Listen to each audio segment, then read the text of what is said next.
کرسی پر نماز پڑھنا جائز یا ناجائز؟ کرسی پر نماز پڑھنا کیسا ہے؟ اگر ناجائز ہے تو اس کی کیا وجہ ہے؟ فاروق احمد انڈیا سے۔ کرسی پہ نماز پڑھنا خلاف سنت ہے۔ رسول اللہ صلی اللہ علیہ وسلم کی جب طبیعت خراب ہوئی، آپ بیمار ہوئے، تو آپ صلی اللہ علیہ وسلم نے زمین پر بیٹھ کے نماز پڑھائی ہے۔ اس پر پوری امت کا اجماع ہے کہ اگر آپ کی طبیعت خراب ہو، آپ زمین پہ بیٹھ کے نماز پڑھیں، اور اگر آپ سے گھٹنے موڑے نہیں جا رہے تو آپ پاؤں کو قبلہ رخ کر لیں۔ یعنی ایسی صورت میں پاؤں کو قبلہ رخ کرنے میں کوئی حرج نہیں۔ ہم نے بڑے بڑے علماء کو دیکھا ہے، بڑے بڑے بزرگان دین کو دیکھا ہے کہ جب ان کی طبیعت خراب ہوتی تھی وہ زمین پہ بیٹھ کے پاؤں بالکل قبلے کی طرف پھیلا لیا کرتے تھے، کیونکہ ان کے لیے پاؤں کو فولڈ کرنا، ٹانگوں کو فولڈ کرنا مشکل تھا۔ تو آپ پاؤں سیدھے کر کے نماز پڑھیں، اور اگر آپ کو ٹیک لگانے کی ضرورت ہے تو پھر ایسی کرسی جس کے پائے نہ ہوں، تاکہ وہ زمین پہ یعنی ہو اور پیچھے اس پہ ٹیک لگائیں۔ یہ جو کرسیوں پہ نماز پڑھی جا رہی ہے یہ اس لیے سنت سے دور ہے۔ اس چند وجوہات ہیں جو میں نمبر وار آپ کے سامنے بیان کرتا ہوں۔ پہلی وجہ تو یہ ہے کہ نبی صلی اللہ علیہ وسلم نے زمین پہ بیٹھ کے نماز پڑھی۔ اگر آپ ایسا کریں گے کرسی پہ بیٹھ کے تو یہ اس کے خلاف ہو جائے گا۔ دوسرا نقصان اس میں یہ ہے کہ آپ جب زمین پہ سر رکھ کے سجدہ نہیں کر سکتے تو بیٹھ کے اگر آپ سجدہ کریں گے تو وہ کم از کم زمین کے قریب پہنچ جائیں گے۔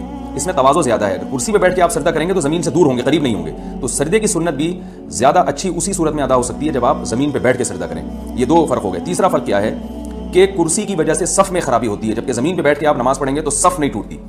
کرسی اگر آپ صف میں رکھ لیں تو آپ دیکھیں کہ وہ جو کرسی پہ بیٹھے ہوئے صاحب ہیں ان کی ٹانگیں آگے جا رہی ہوتی ہیں، اور صف تو بنتی ہے ایڑیوں سے، تو سب کی ایڑیاں ایک لائن میں ہیں، اور جو کرسی پہ بیٹھے ہوئے صاحب ہیں ان کی ایڑی آگے ہوتی ہے۔ یہ تیسرا نقصان ہے۔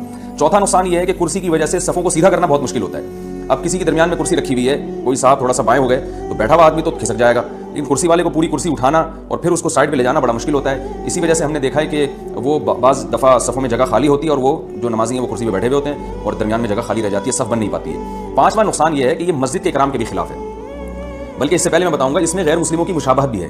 جو غیر مسلموں کی جو عبادت گاہیں ہیں ان میں میز اور کرسیاں ہوا کرتی ہیں۔ آپ چرچ جائیں، اس میں ڈیسک رکھے ہوئے ہوتے ہیں، وہاں بیٹھ کے لوگ عبادت کر رہے ہوتے ہیں۔ 1000 سال سے زیادہ ہو گیا، 1400 سال ہو گئے، مسلمانوں کی مسجدیں ہمیشہ سادہ ہوتی ہیں، اس میں فرنیچر نہیں ہوتا۔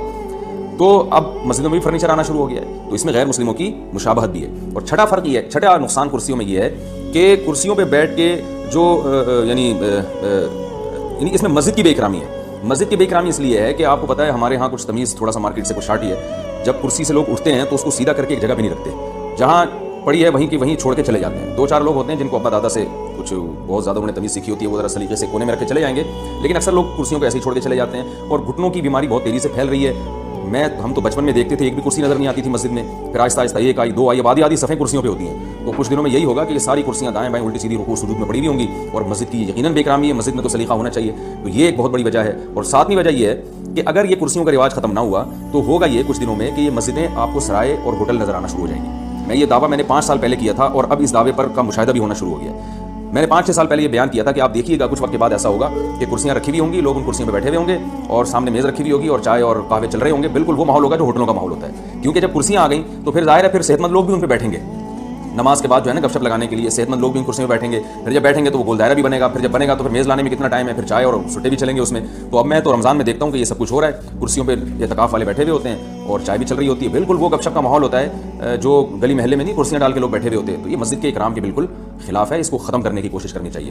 صرف ایک صورت میں کرسی کا استعمال جائز ہے کہ یہ تمام یعنی آپ کے لیے زمین پہ بیٹھنا کسی صورت میں ممکن ہی نہ ہو، اور ٹانگیں پھیلا کے بھی نہیں بیٹھنا ممکن ہو آپ کے لیے، اور نیچے ٹیک لگا کے بیٹھنا بھی آپ کے لیے ممکن نہ ہو۔ تو پھر بحالت مجبوری کہ آپ کے لیے ایک چیز ناممکن ہے تو پھر آپ کرسی پہ بیٹھ سکتے ہیں، مجبوری ہے، لیکن اس میں بھی بہتر یہ ہے کہ فولڈنگ کرسی کو اپنے ساتھ لے کر آئیں، اپنے ساتھ لے کر جائیں۔ یہ ممکن نہیں ہے تو مسجد میں ایک خاص جگہ ہونی چاہیے جہاں ان کرسیوں کو رکھ دیا جائے۔